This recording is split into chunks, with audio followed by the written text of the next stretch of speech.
Então, mais uma vez, boa noite a todo mundo. Obrigado por estarem aqui conosco mais uma vez, né, para esses temas tão, eu diria pesado, né, mas diria polêmicos, assim, que eu acho uma coisa boa, eu não vejo nenhum problema em polêmicas, desde que a gente mantenha sempre o nível de discussão, né? Não é uma briga, opiniões divergentes sempre existem e, como a gente falou, não existe nenhuma ação humana neutra, então temas difíceis, né? Como diz Walter Benjamin, um filósofo, diz sobre aquilo que a gente não quer falar, é sobre isso que a gente precisa falar. Então, a gente fala, isso aqui não se discute, não, é isso que nós precisamos discutir, né? Porque é isso que, na maioria das vezes, está trazendo a inquietação, para dizer, como dizia meu orientador, usando as palavras de Heidegger, assim, aquilo que dá o que pensar. Aquilo que dá o que pensar é o que caracteriza um humano. A gente fugir do que a gente precisa pensar não vai mudar as coisas, né? Ou alguém mudará por nós, né? É uma discussão que eu sempre tenho em sala com os alunos, que a gente reclama muito de judicialização da medicina, né? Que juízes, promotores, etc., estão entrando cada vez mais nas decisões e tomando decisões, etc. Mas eu digo que se nós não tomamos as nossas decisões e nós temos muito pouca participação política, alguém vai ter que tomar. E depois que alguém tomar, a gente não pode reclamar se não fomos nós que não tomamos, né? Então a gente tem que marcar o nosso espaço com uma discussão e estar aberto a ouvir outras opiniões. Isso é uma coisa mais do que natural. E hoje, como não podia deixar de ser diferente, a gente vai falar sobre um tema que suscita muitas discussões, e eu já comecei a pensar sobre essas discussões, porque foi a primeira vez que conversando com a Eliane, até quando ela me mandou, assim, olha, nós temos 4 temas, professor, a gente podia abordar esses temas. Eu falei, tudo bem. E aí estava escrito lá autonomia, eu juro para vocês que eu fui direto pensando na questão da autonomia do paciente. E aí depois eu fui reler os temas. Eu falei, que bom, essa aula já tem até pronto, falando sobre autonomia do paciente, é fácil. Mas o pedido era para falar sobre autonomia médica. E realmente é uma coisa que está muito, vamos dizer assim, na crista da onda, né? A gente falar sobre a questão de autonomia médica.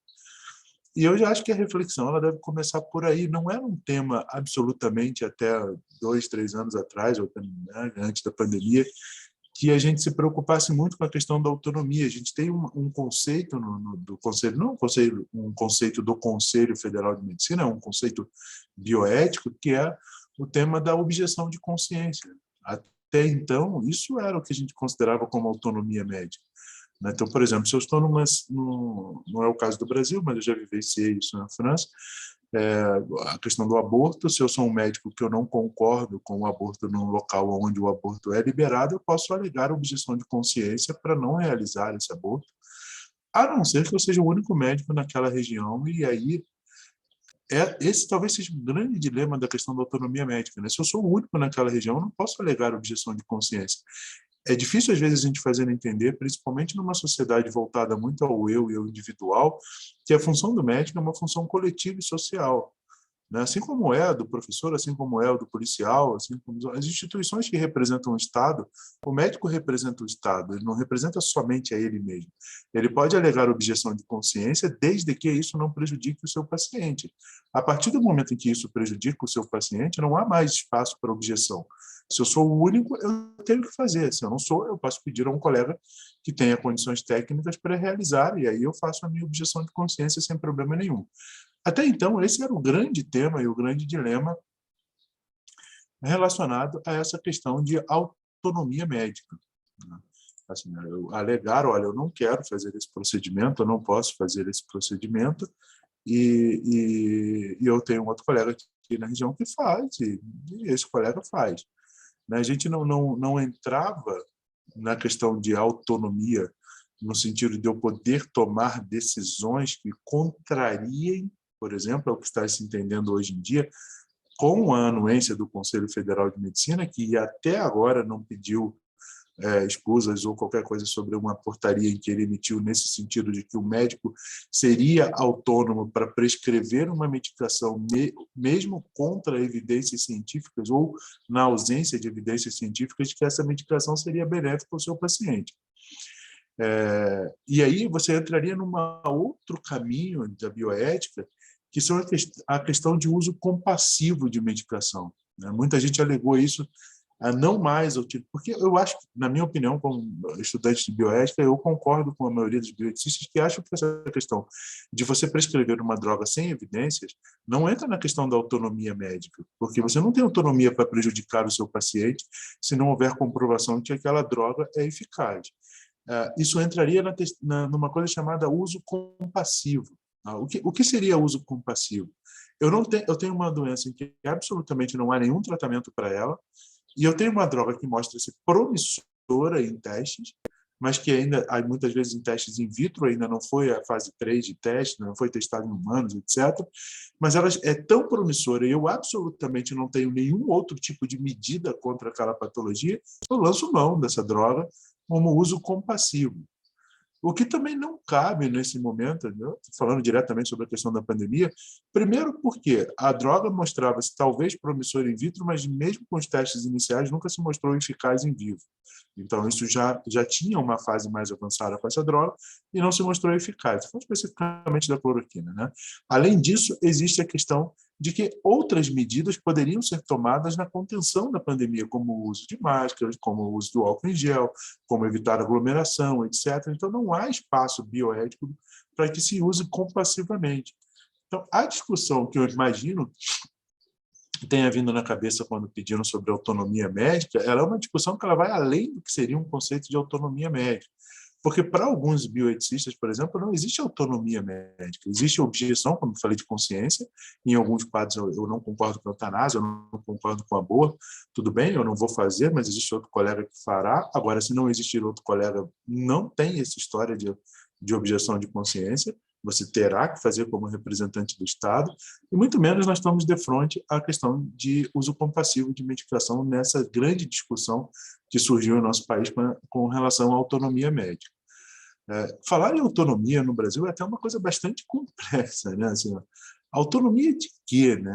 A gente tem, e isso não há para criticar, né? O conselho, dentro do conselho e dentro de associações médicas, muitas discussões, talvez não sejamos as vozes mais ouvidas, mas as discussões existem, se há realmente essa autonomia do médico, né? Porque a autonomia seria, parece-me, basicamente relacionada a prescrever medicações, porque não há autonomia do médico, por exemplo, de escolher não seguir os preceitos do conselho ou não pagar a anuidade do conselho, então não existe autonomia monetária, né? E falar em autonomia no Brasil, tanto para o médico quanto para o seu paciente, é uma coisa muito complexa, porque você envolve autonomia, filosoficamente falando, quando você consegue tomar decisões isentas de influências externas.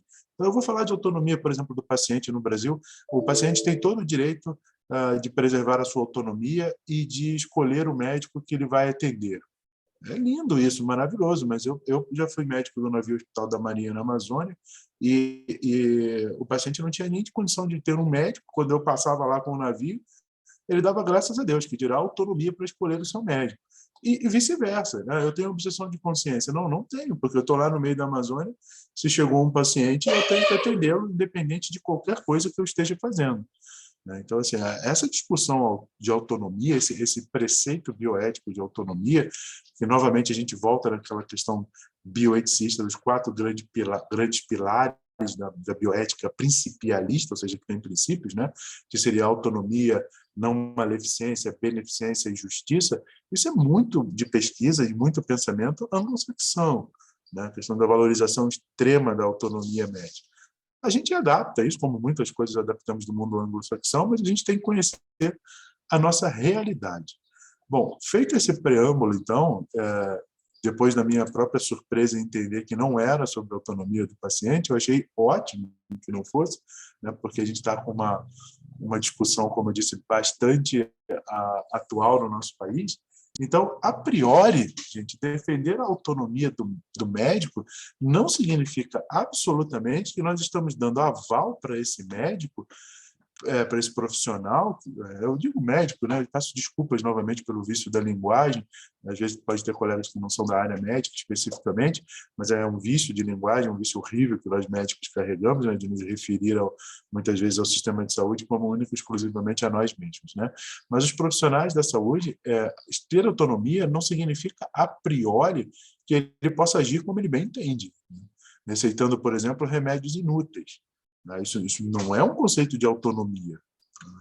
Então, a gente vê isso, essa discussão hoje em dia aflorar, né? Quem acompanhou a discussão de Prevent Senior, com protocolos absolutamente sem respaldo científicos, burlando dados científicos, brigas com senadores dizendo que não, que são principalmente senadores governistas, né, ao aval do presidente da República sobre algumas questões de autonomia médica.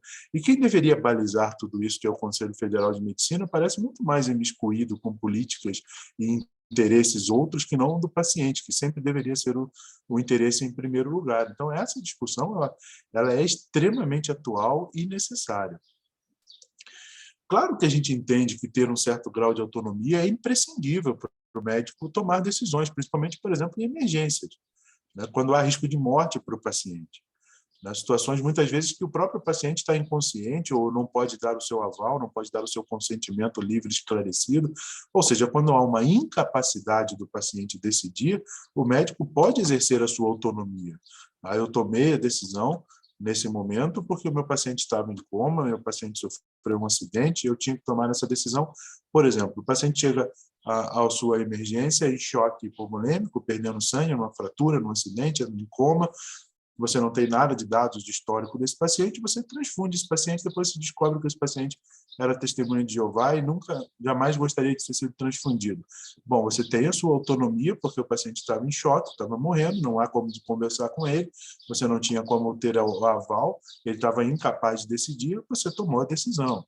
Então, nesse grau de autonomia, sim, isso se entende do ponto de vista bioético, que funcione e deva ser respeitado pelo médico e por todos os outros profissionais da saúde e pelos usuários e para quem os pacientes que assim precisam do atendimento médico, né? É fundamental também na questão da autonomia para preservar o profissional de pressões, né, que ele possa adotar condutas, evitar de adotar condutas que ele considere erradas ou antiéticas.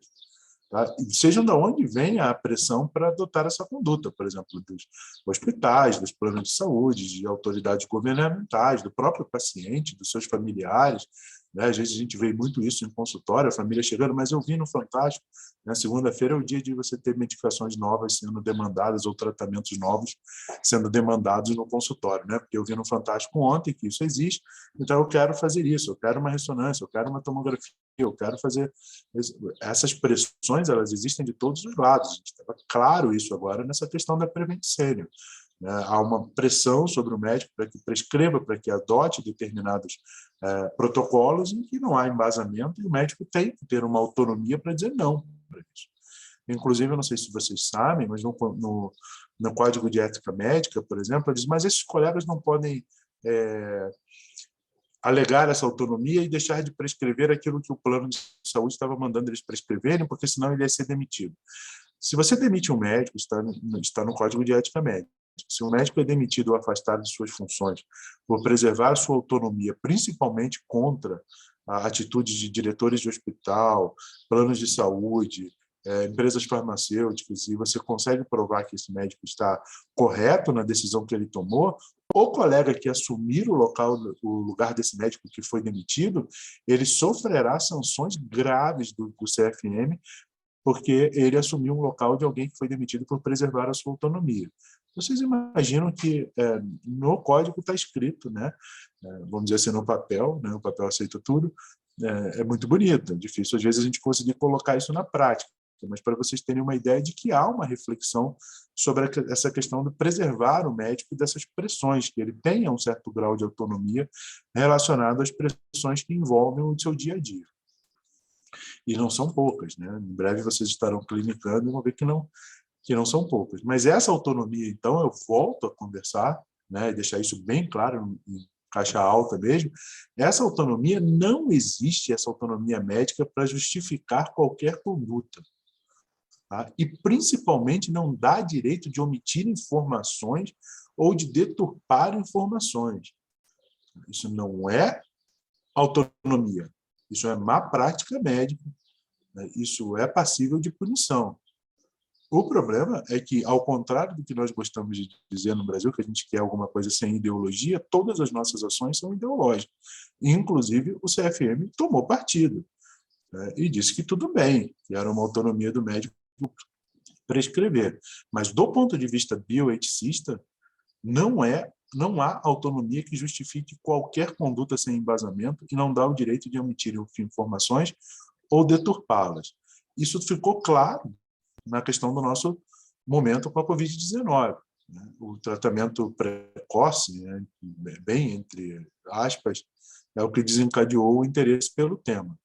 Então, se a gente atribui autonomia à liberdade para receitar remédios inúteis, por exemplo, eu posso começar a admitir autonomia para que cirurgiões operem pacientes sem indicação cirúrgica. Todo mundo tem apêndice, eu posso admitir que o cirurgião comece a dizer que eu vou fazer um tratamento precoce da apendicite. Eu vou retirar o apêndice antes que o paciente tenha apendicite. Ou vou, esses tratamentos com ozônio em retos de pacientes internados em UTI, sem comprovação científica alguma, isso não é autonomia. Não há autonomia nisso. Nós seguimos regras, nós temos condutas, temos protocolos.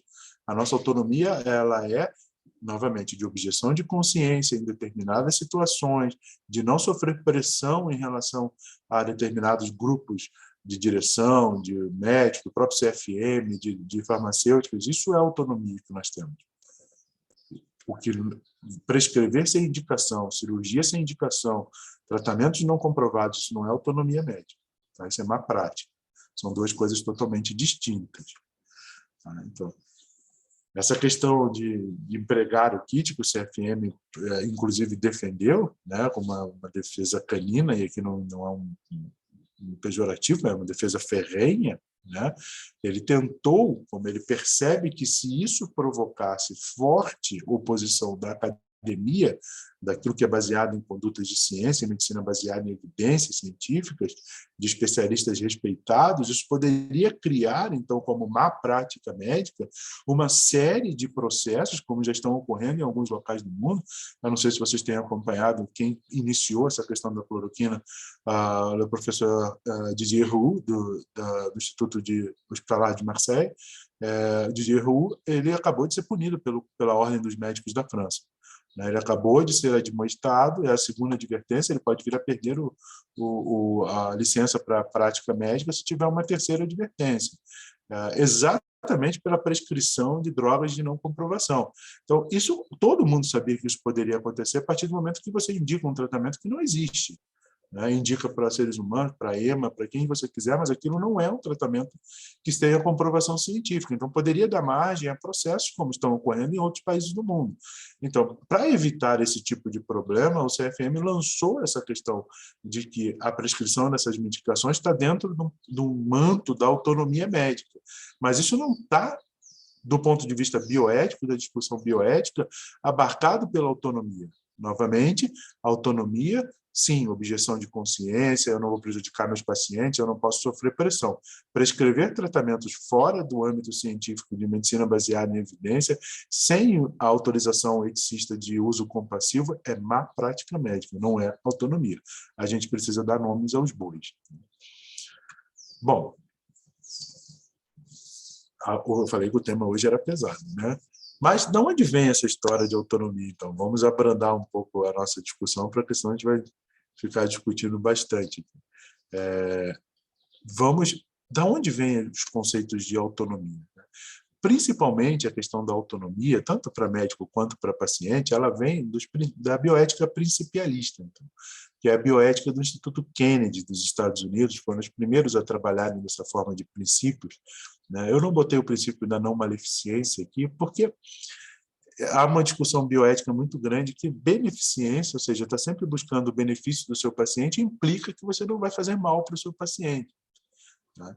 E isso é por isso que é tão importante, nesse sentido, esses princípios, é o que a gente está vivendo, né? O Hipócrates já dizia isso, né? Primum non nocere, né? Embora digam que essa frase ele nunca tenha dito, mas foi atribuída a ele, né? Primeiro, não prejudique. Se você não pode ajudar, não prejudique.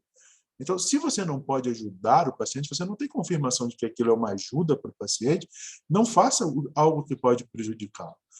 E a partir desses princípios, então, da bioética laica, né, a gente tem autonomia, beneficência e justiça, entende-se, do ponto de vista bioético, que não há uma hierarquia entre eles. Tá? Não existe algum que seja mais importante do que o outro. Então, não é mais importante, por exemplo, a autonomia seja do paciente ou seja do médico, em dizer eu posso fazer o que eu quero. Não, você pode fazer o que você quer, desde que isso seja benéfico, desde que isso não lhe prejudique e desde que isso seja justo. Justo no sentido de equidade, de uma série de outras questões e de discussões filosóficas bioéticas. Então, não existe uma hierarquia entre isso de dizer que a minha autonomia está acima de qualquer outra coisa. Então, minha autonomia como médico, eu posso prescrever uma coisa que não está fazendo benefício para o paciente? Não, do ponto de vista bioético principialista, isso é uma quebra, isso é uma má prática bioeticista, porque você está colocando um princípio acima de outro. E aí, a partir do momento em que você coloca um princípio acima do outro, você está tendo quebra desse pensamento bioético. Não existe como você ser autônomo antes de ser benéfico para o seu paciente ou antes de ser justo com o seu paciente. Os princípios eles têm o mesmo peso hierárquico, a gente não tem como escapar disso. Tá? Então, a autonomia, segundo Pecini, um grande bioeticista brasileiro, agora muito tempo com os Camilianos de São Paulo, vale a pena assistir, ler os livros, etc., dele. O que é autonomia? Né? A capacidade que tem a racionalidade humana de fazer leis para si mesma. Significa a capacidade que a pessoa tem de governar-se a si mesma, ou a capacidade de se autogovernar, escolher, dividir, avaliar, sem restrições internas ou externas.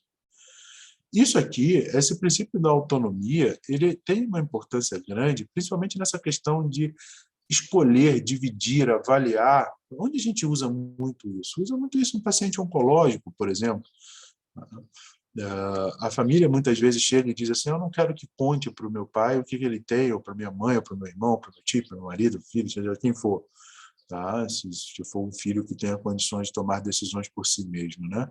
A maioridade sanitária, como a gente conversou anteriormente. Mas se você tem que tomar uma decisão, quer dizer, se o paciente se reconhece como indivíduo autônomo, para que se tome decisões na vida, se tem que ter informações. Tá? Nós não podemos tomar decisões sem informação.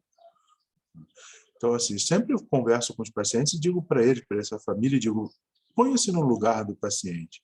Ele vai ter que tomar decisões sobre a vida dele. Ele quer fazer a quimioterapia? Ele tem alguém que ele queira viajar e pedir desculpa? Ele quer voltar para o grande amor da vida dele? Ele quer parar de trabalhar? Seja lá o que for, ele precisa tomar uma decisão. Se ele precisa tomar uma decisão, ele precisa de informação. Porque só tomamos decisões autônomas quando temos informações sobre aquilo que precisamos deliberar. Então, a autonomia, olha como é importante até na questão de tomada de decisões. E aí, novamente, entra tanto para o médico, né, falando de autonomia médica, quanto do paciente.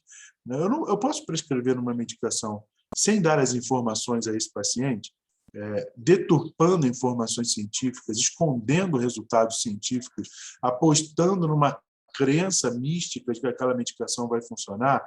E mais, eu como médico sou autônomo quando eu prescrevo uma medicação sem recorrer a realmente ter um estudo científico comprobatório, analisado por pares, duplo cego, randomizado, todos esses termos chatos que quando a gente vai fazer um artigo científico lá em iniciação científica quase queimam o nosso cérebro, né? Por que queimam o nosso cérebro? Porque a gente não está acostumado a fazer isso. A gente deveria ter uma formação científica mais importante para a gente entender quando realmente um artigo ele é relevante e ele realmente demonstra resultados. Tá? Dado o ponto de vista médico, Notem bem, eu estou falando do ponto de vista de profissional de saúde. Ah, mas se eu pedir para o pastor rezar, a dimensão da reza, para o padre, para o pai de santo, a dimensão da reza não é uma dimensão médica, é uma outra dimensão humana. Ela também é importante, mas ela não precisa se basear em fatos científicos. Se você quer tratar alguém sem se basear em fatos científicos, vai tratar com uma terapia alternativa. Se o paciente quiser acreditar naquilo, etc., não tem problema. Mas do ponto de vista de profissional da saúde, você disse e fez um juramento de que você seguirá preceitos científicos. Então, a sua autonomia precisa estar para prescrever essas medicações isentas de pressão, inclusive de pressões políticas para a prescrição de medicações que não têm comprovação. Senão, você não está sendo autônomo, você está apenas sendo burlado com falta de informações. A gente precisa ter uma formação boa para manter a nossa autonomia. Então, o respeito pela autonomia do ser humano, ou seja, perceber que toda pessoa é capaz de tomar suas próprias decisões, é um tema central da bioética hoje em dia. Uma vez que apenas a permissão da pessoa humana pode legitimar uma ação que a envolva. Então, isso serve para os dois lados, como a gente conversou, né? Serve para o paciente, serve para o médico. O médico, como eu disse, ele pode se negar a atender o paciente, desde que não envolva risco para a vida do paciente e que não tenha mais e que tenha outra pessoa que possa prestar esse atendimento ao paciente. Fora isso, a autonomia do médico é limitada, como representante de um Estado. E o Estado, ele é laico, deveria ser, né? Ele é laico por natureza, ele não responde a interesses únicos, ele responde ao interesse da sociedade. Então, o médico tem que responder a essa sociedade, tendo seu grau de autonomia com uma certa limitação. Isso acontece com frequência? Acontece mais do que vocês imaginam. Eu já vivenciei isso no consultório. Já tive um paciente com meningioma, é um tumor benigno, mas que tem uma vascularização muito intensa, sangra muito quando você vai operar. Era um paciente testemunho de Jeová. Eu falei, olha, eu não vou operá-lo sem autorização para transfundi-lo. Tá? Não é uma cirurgia de urgência. Eu falei, por favor, o senhor procure outro colega que se sinta à vontade para que exercer a sua cirurgia. Isso é descrito em prontuário, comunica ao CFM, ao DRM, não tem problema nenhum, essa é a minha autonomia. Agora, se ele chegasse para mim com esse tumor, herniando o cérebro, para entrar em cirurgia, não tem tempo de fazer, não há outro colega disponível, não interessa, eu sou obrigado a operá-lo, mesmo sabendo que ele se recusa à transfusão sanguínea. Tá? No âmbito das biotecnologias, então, por exemplo, a questão da autonomia vai acarretar uma série de implicações e questionamentos, tendo em vista que a gente tem um constante dilema, né, entre a autonomia do paciente e a responsabilidade do médico. Ou seja, às vezes o paciente pode dizer, eu não quero tal tipo de tratamento, embora você saiba que é o mais indicado. Né? Então, desde que o paciente esteja ciente dos riscos e em condições de tomar decisões, há uma tendência hoje em dia a respeitar a vontade do paciente nessa questão das biotecnologias. A autonomia do paciente, principalmente, é que deve ser considerada como princípio basilar da conduta médica e ética dos profissionais da saúde humana. Eles devem respeitar a pessoa do paciente, então a gente precisa de informações. E você vê como quase todos os artigos são relacionados à questão da autonomia do paciente, né? Muito mais do que a autonomia do médico, porque, por princípio, a priori, a autonomia do médico é cerceada pelo fato de que ele tem a obrigação de prestar atendimento a esse paciente. E ela também é cerceada, se tem entendido hoje em dia, por toda e qualquer conduta que esteja fora da boa prática e dos preceitos médicos baseados em evidências. Tá? Então, nós temos a nossa autonomia cerceada.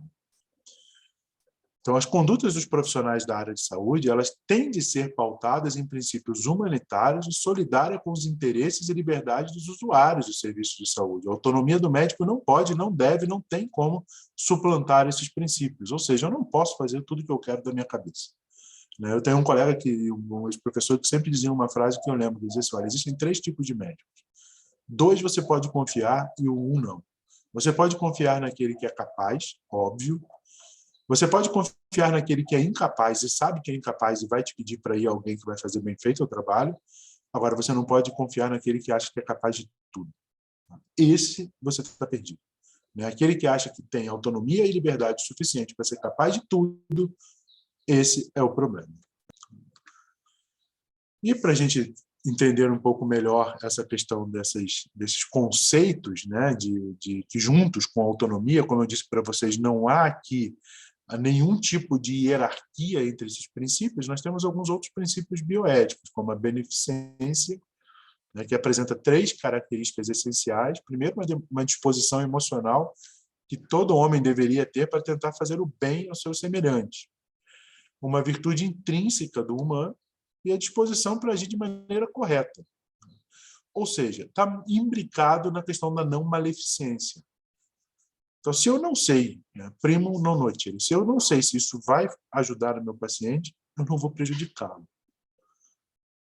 Quem gosta de filosofia, novamente eu vou citar ele, um filósofo chamado Hans Jonas, ele tem um princípio chamado heurística do medo. Ele diz que nós chegamos a um ponto de desenvolvimento biotecnológico que já não cabe mais ao humano perguntar se ele pode fazer alguma coisa como era no passado. Eu posso ir à Lua? Posso, então vamos. Eu posso ir a Marte? Posso, então vamos. A questão hoje em dia não é mais essa. A questão hoje em dia é, eu posso fazer alguma coisa? Sim.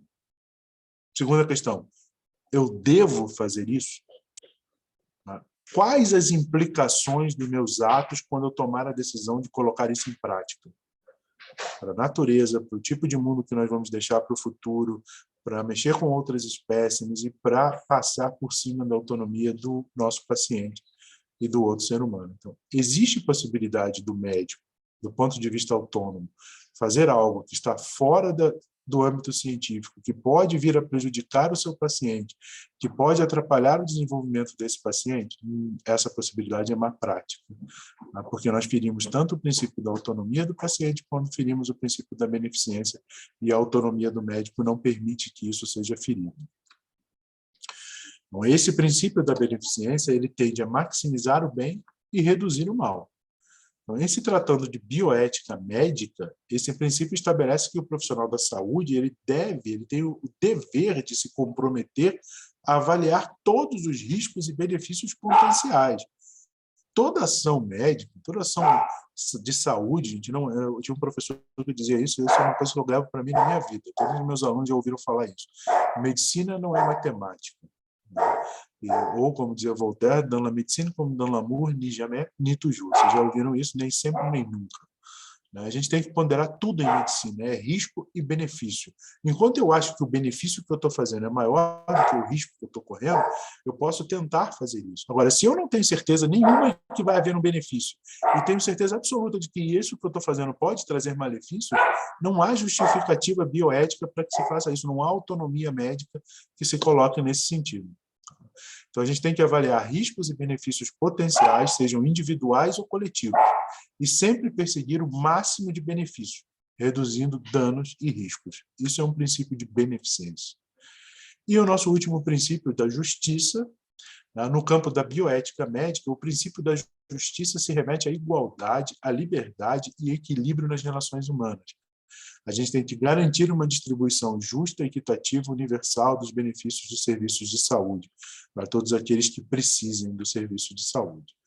Então, o que a gente discute, então, com a questão de autonomia, gente? Nós estamos discutindo paternalismo médico, né? Nós estamos discutindo, não TCLE, o termo de consentimento livre esclarecido especificamente, mas questões de autonomia do paciente. E aí, pode parecer um tanto quanto ruim para o médico, vamos dizer assim, entre aspas, que a gente entenda que dentro desses princípios bioeticistas de autonomia, beneficência e justiça, não há mais espaço para paternalismo médico, porque a autonomia do médico, num viés paternalista, ela estaria muito acima da autonomia do paciente, né? O médico toma a decisão e o paciente acata. Isso acabou, né? Hoje em dia você tem em troca de informações, inclusive com um pequeno desnível ao contrário, né? A autonomia do médico jamais pode ir além do que o paciente consente e jamais pode ir além do que seja benéfico para o paciente, jamais pode ir além do que seja justo para o paciente. Então, mas nós estamos um grau abaixo? Sim, é a nossa função.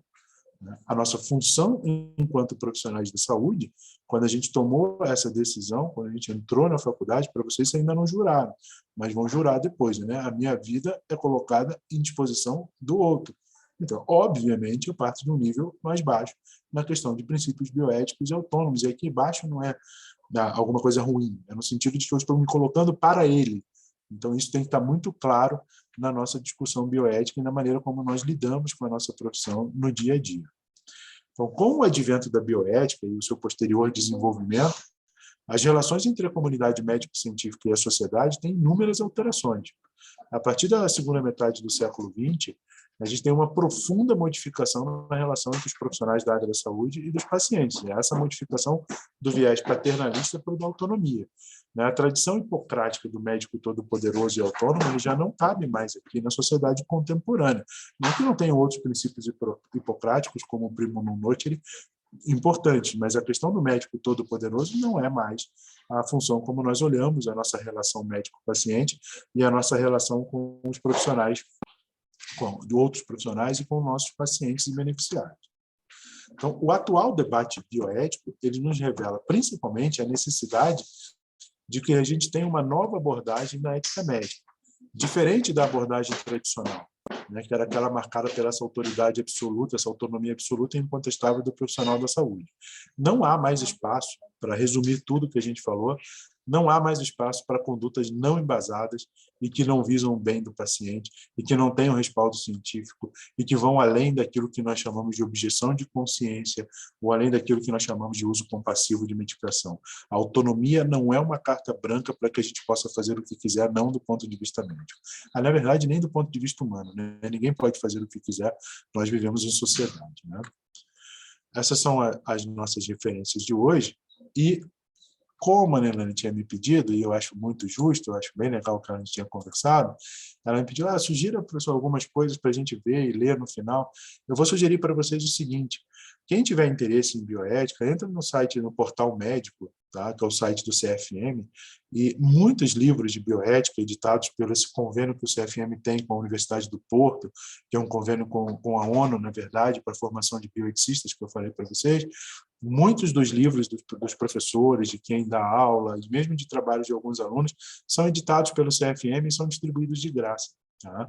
Então, se você entrar lá e pedir, normalmente eles só pedem que seja de uma pessoa jurídica e de uma biblioteca. Mas, às vezes, se você entrar em contato e pedir, quando eles têm sobrando, eles mandam individual para vocês. Então, vocês não vão gastar nada. São livros extremamente atualizados, muitos deles, inclusive, para quem é da UniOeste, aqui, meu aluno, eu tinha cópia, tinha duplo, porque eu ganhava como aluno do programa e, às vezes, quando ia a congresso, pegava também. E eu tenho vários que eu doei lá na biblioteca. Então, quem tiver interesse, tem vários livros muito bons de bioética lá.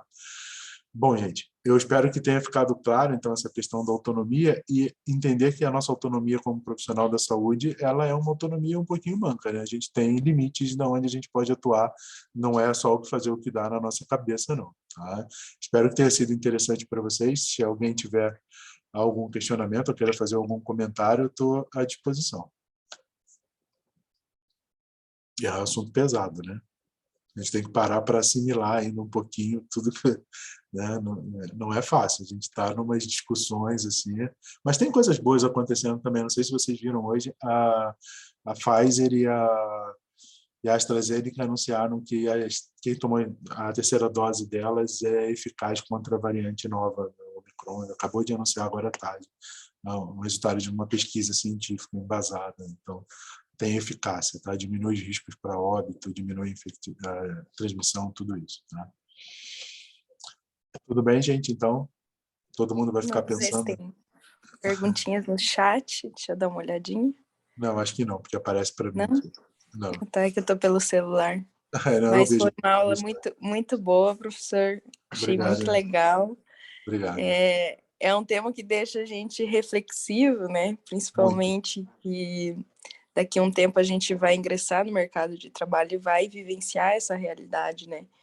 Então, realmente é pesado, mas é muito importante para a gente saber como ter uma conduta diante de uma situação e também, muitas vezes, a gente não vai saber como se portar diante de determinadas situações, né? Eu achei bem interessante. Essa questão, obrigado, Juliana, também pelo elogio, a Ju falou aqui no chat que você está falando.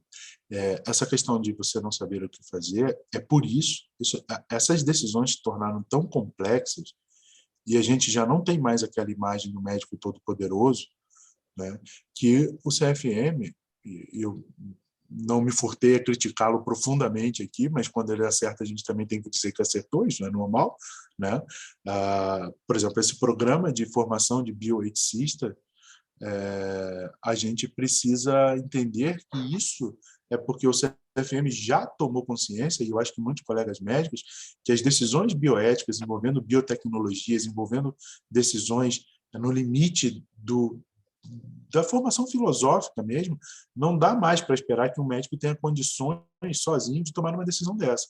Nós vamos precisar, dentro de um hospital, e grandes hospitais já têm um departamento de bioética, onde você vai fazendo um pedido de consulta, e isso já existe lá na PUC, por exemplo, no Rio Grande, já existe no Hospital de Clínicas do Rio Grande do Sul, onde eu fiz o meu mestrado, você faz um pedido de consulta. Olha, eu tenho um caso que eu não sei resolver do ponto de vista bioético, eu estou pedindo ao chefe da bioética, que é uma pessoa com uma especialidade, como eu peço para o neurocirurgião, como eu peço para o cardiologista, quando eu não consigo resolver, que me ajude a tomar essas decisões nas condições de bioética e etc.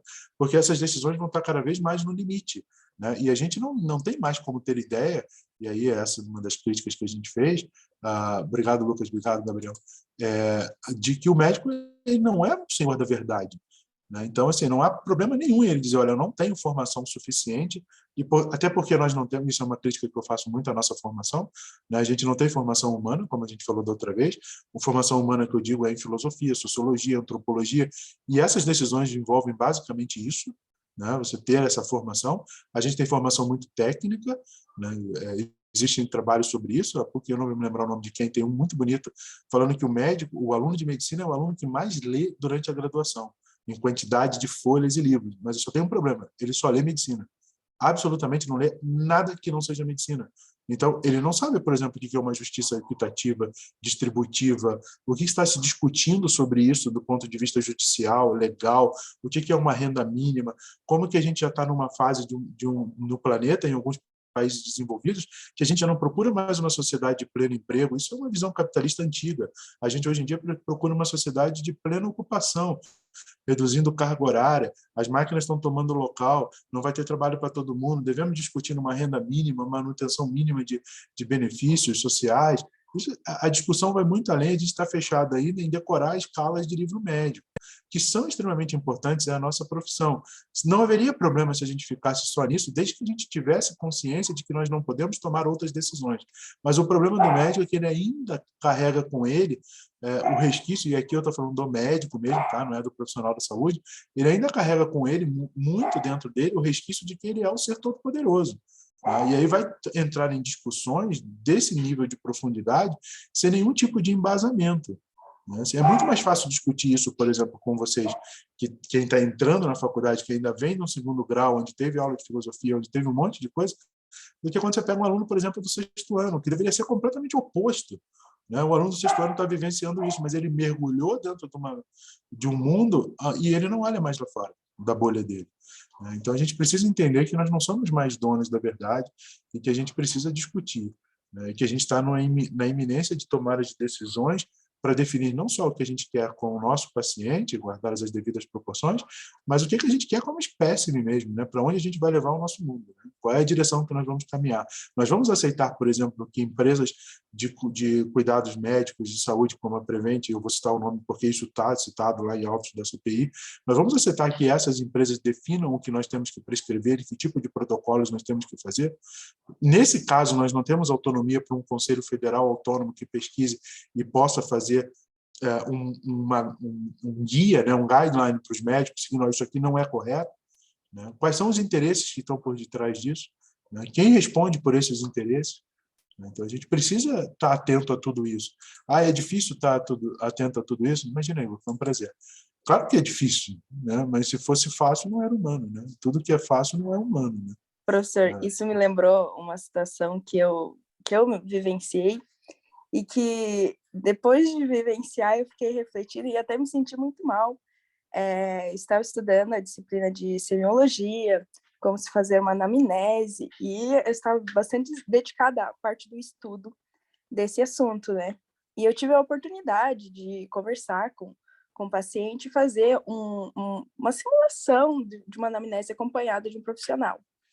Quando eu fui apresentar as queixas, né, os sintomas do paciente, eu tinha acesso ao nome do paciente e eu não me referia a ele pelo nome, enquanto eu estava me comunicando na presença dele e na presença do médico.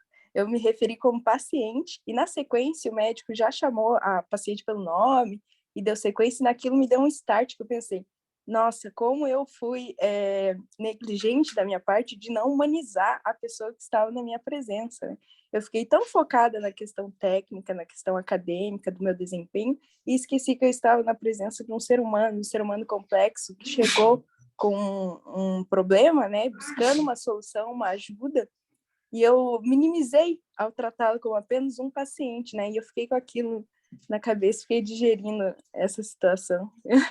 E na sequência já me propus a corrigir isso para que não É muito aconteça mais. claro, é muito difícil, né? Não se cobre tanto assim, porque às vezes também isso é necessário, tá? Por exemplo, é muito diferente quem faz cirurgia, eu faço cirurgia, você vê o paciente deitado na maca, sem os campos cirúrgicos, né? A gente diz que o campo cirúrgico é para uma questão apenas de não contaminação, né? A gente tende a racionalizar tudo. Mas, assim, é muito mais fácil eu começar a imaginar a incisão cirúrgica quando eu tampo o rosto do paciente, né? Quando eu coloco os campos cirúrgicos, deixo só a parte do crânio exposta, aonde eu vou operar, é muito mais fácil do que só ficar olhando para o rosto do paciente. Então, assim, essa questão da humanização, às vezes, ela dói fundo na gente também, porque se você se coloca também que do outro lado tem alguém o tempo todo, eu vou contar uma história disso para vocês, que eu adoro histórias. Eu me lembro de um paciente que eu atendi quando eu era residente ainda, no Rio, e era um acidente, foi atropelado, e a gente foi pegar o paciente na porta do centro cirúrgico, eu e o outro residente, e a mãe estava com o filho no colo, era uma criança, e ela passou no colo para a gente e disse assim, faça tudo, porque ele é a única coisa que eu tenho na minha vida, eu estou entregando na sua mão. Tá? Eu peguei a criança, botei na maca e não conseguia sair do lugar. E aí o outro residente falou para mim assim, esquece o que você ouviu, faz o que você tem que fazer e depois você chora. Assim, porque senão você também não consegue dar o passo seguinte.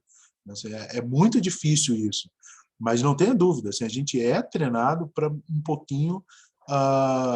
eu digo que a epidemiologia, a semiologia, a anamnese é a nossa autorização para ser preconceituoso e desumano, né? Porque o que é epidemiologia se não dizer assim, eu olho para um homem negro de 40 anos, ele é hipertenso, ele tem isso aí, eu já vou começando a julgá-lo por uma aparência.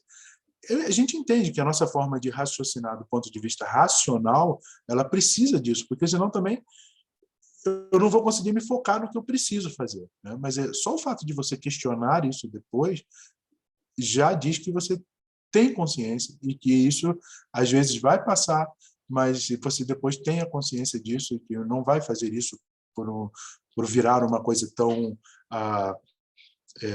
mecânica. Não é um engraçado, sabe? Mas eu não consigo não rir quando eu vou contar o que eu vou contar para vocês. Mas eu estava no centro cirúrgico, onde eu trabalho aqui, e em frente a onde ficam os pacientes esperando para voltar para a enfermaria, tem um telefone onde chamam os próximos pacientes. E aí tinha um paciente que tinha acabado de ter sido operado de uma hemorroide. E o colega anestesista estava no telefone falando com a enfermeira, ó, desce, era isso que ele falava, desce o úmero, desce o fêmur, que era de cirurgias ortopédicas, e desce a vesícula. E aí o paciente que tinha sido operado de hemorroide, ele estava acordado, né, anestesia local, ele virou e falou assim, poxa, ainda bem que eu não ouvi como ele me chamou, né? Porque se desce a vesícula, não, hemorroide, eu imagino como ele ia chamar, desce o ânus, ou desce numa palavra muito mais baixa do que isso, né? Então, essa desumanização, ela acontece. E a gente tem que estar atento a isso o tempo todo. E ainda bem que você teve um preceptor que chamou pelo nome, isso já deixa a gente bem mais esperançoso, né? Porque, às vezes, depois de anos, o colega nem percebe mais isso também. Vai. Com certeza. Obrigada, Gente, professor. imagina. Tudo bem, então, gente? Tranquilo? Podemos todos jantar? Acho que Tá. podemos. Pessoal, o formulário daí de presença, para quem quiser a certificação da IFMSA, só preencher daí o link, tá bom?